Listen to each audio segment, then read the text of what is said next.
Yo, what is up guys, Destroyer here, and today I want to bring you guys a new video, and this video is back in Destiny and all about how to run the Wrath of the Machine challenge modes as well as the armor and the new weapons that have come with it. Now Wrath of the Machine came out yesterday with its 390 challenge mode, which is only 10 light higher than all of the other than its original challenge modes, so it's not much harder at all and the challenges are the exact same.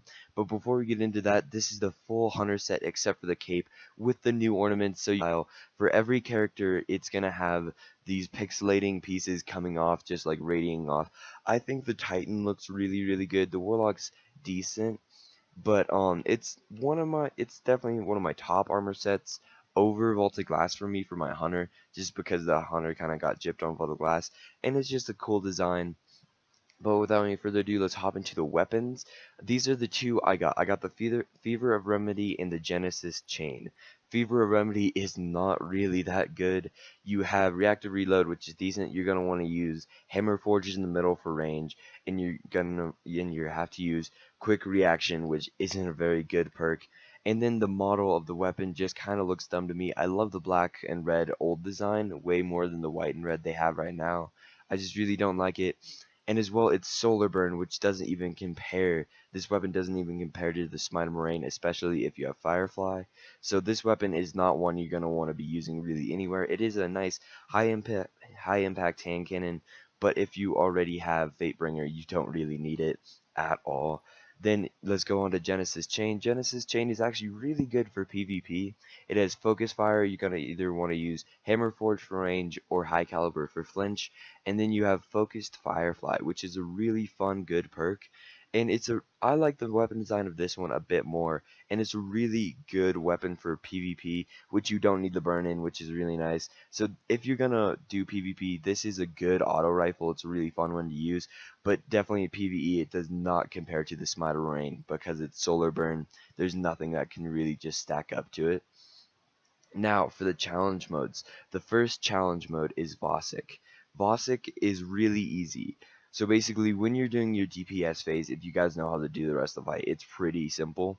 When you're doing your DPS phase, 2 bombs will drop. Now, instead of using those bombs for DPS to maybe even one phase them, you have to use those bombs to ignite the doors. So 2 people be called out bomb runners. As soon as they drop, they grab it and go to each side looking for the doors. They can either spawn 2 left, 2 right, or 1 of each. You call them out, your team has to get in there, you have to clear both, and you'll both survive if you're in the doors. You have about, I would say, 7 seconds before you're wiped to get in the doors and slam it, and you have to do that 2 times. You can't one phase them because you won't get the challenge. You have to activate all 4 doors, so you have to do 2 DPS phases, get all bombs done, then do your final DPS, which ends up making the fight a lot longer to do challenge, but if you one phase them, you can't do it anyway. Then let's skip everything and go right to Axis part 2. Axis part 2 is a bit harder if you guys don't already know the fight. If you know the fight, you can just go in there, do everything the same, and it's a really simple one because the damage on him, you can pour damage into this guy super easily. But basically the challenge mode is to have um you have to ignite the spark plate before you ignite Axis. So that's kind of confusing.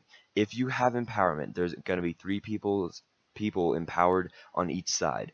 There's going to be 2 jobs for the empowered person. You can either have Axis spawn on your side, you have to run up and slam his back, or you can have an ignite plate.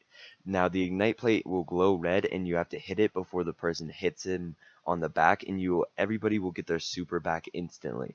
Now you have to do that every single time he teleports. So 3 times per damage phase. It's not horribly hard, you just gotta get your communication down. We actually got through that challenge in about like 15 minutes because we wiped just like 2 times, and the fight's not horribly long.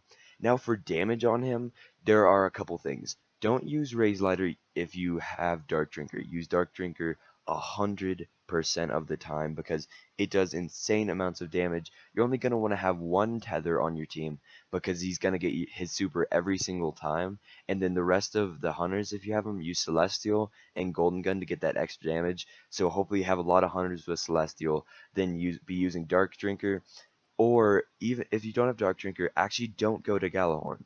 First look if you have a Hunger of Crota or the Future Wolf Warcolt rocket launcher from last week because it has cluster bombs. Now what cluster bombs do is they explode and detonate on all of his feet, giving you way more damage than Gallahorn or Sleeper, just incredible amounts of quick damage.